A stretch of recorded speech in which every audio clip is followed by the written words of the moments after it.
Happy Wednesday. If you're watching it not on Wednesday, then happy whatever day you're on. I wanted to talk a little bit about things that I have learned through my journey breastfeeding. Things that I think you should really know if you are planning to breastfeed or body feed. There's so much information out there and it can be really hard to sift through it all. However, there just are a few things that I just think are really key. But let me back up a little bit. You have no idea who I am. My name is Haley and I am a doula. I'm a mom of two. I am a passionate birth advocate and I'm on my way to becoming a doula trainer. I'm super passionate about all of these things, and I also am passionate about helping people have pain-free and joyful births. But right now I really wanted to focus on the breastfeeding side of things. It can be really, really easy to feel like you're not making enough. But the only thing that you should really pay attention to, as long as your baby is gaining well, if you're feeding at the breast on demand, then as long as baby has good wet diapers and dirty diapers, that's a great way to measure how much milk they're getting. It can be really hard for a lot of people to not know exactly how many ounces their baby is getting per feeding, but every baby's going to be different. And a magical thing about milk is our milk actually changes depending on what the baby needs. Like in those first few days, they only need a little bit because the colostrum is packed full of nutrients, but that's also why you have to feed them every single time they squirm. Which brings me to the next point that I think is super important. It actually probably should have been number one, but sometimes our brains jump around. My brain tends to jump around. Feeding on demand. Don't worry about a schedule. Some people go by a schedule and it works for them, but more frequently it doesn't work and you end up with either a screaming baby or your boobs are exploding.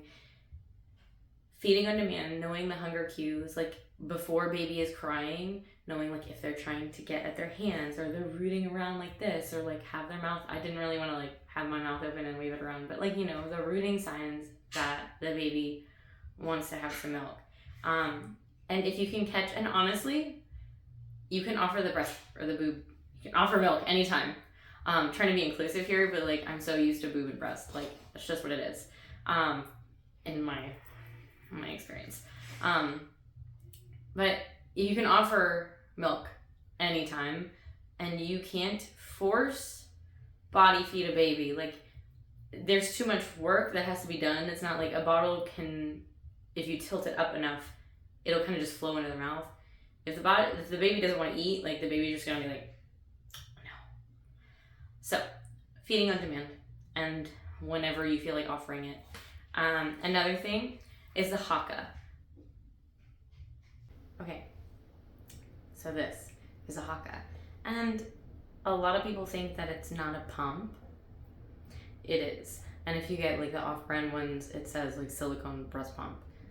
It is a pump. It creates suction, and my first go around, I made the mistake of using it every single time I nursed for the first 6 weeks, and I created a massive oversupply for myself.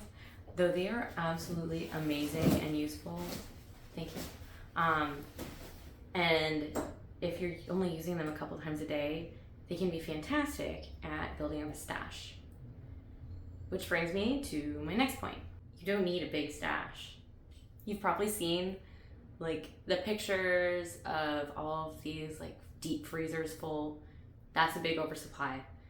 And oversupplies come with their own little bundle of things to deal with. The freezer supply is not necessary. If you do end up having an overabundance of milk, you can actually donate it. You can save it too, but as your baby grows, it needs a different kind of nutrients. But if you end up trying to do that and then not have to feed from the body or pump anymore early, you can still do that. The baby is still going to get nutrients. But once or twice a day is fine. You only need enough to cover that first shift and maybe an extra backup day. And babies generally eat 1 to 1.5 ounces per hour. So if you're gone 3 hours from the baby and you fed them like right before you left, probably only need between 3 and 5 ounces of milk to last you that whole time. Yeah, so you really don't need a whole freezer stash full of milk. If it makes you feel better and you're able to do it, then go ahead and you have the freezer space. Like, no one's stopping you. It's just not necessary. Don't stress yourself out if you're not producing a freezer stash, because everything that they've pumped and saved, that's extra, because all of that is in addition to what they've already fed their baby. So that's that many ounces of an oversupply. Even pumping with the Haka, if you save 10 ounces of milk a day, technically that's 10 ounce oversupply.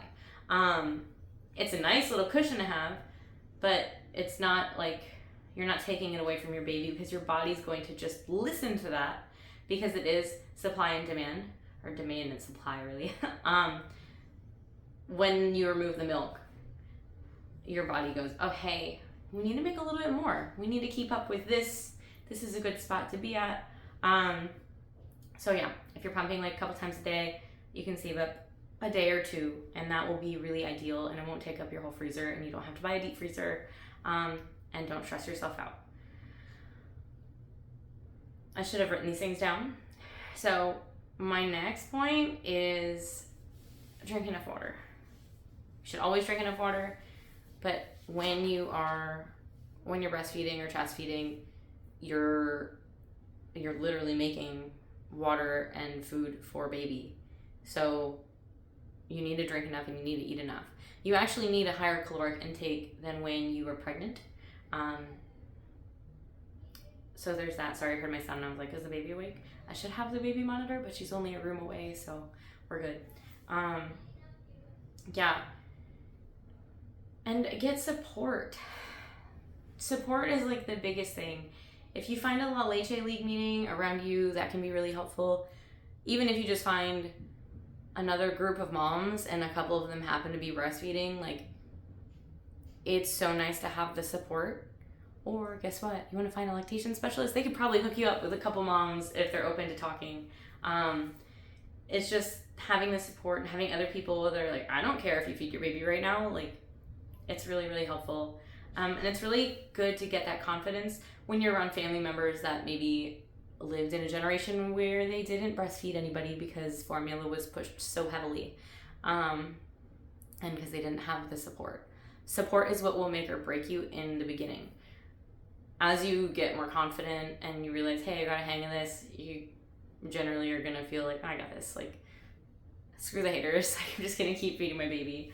And any amount of time that you latch your baby is great. Like, if you only breastfeed for 6 weeks, fine. Like, that's amazing.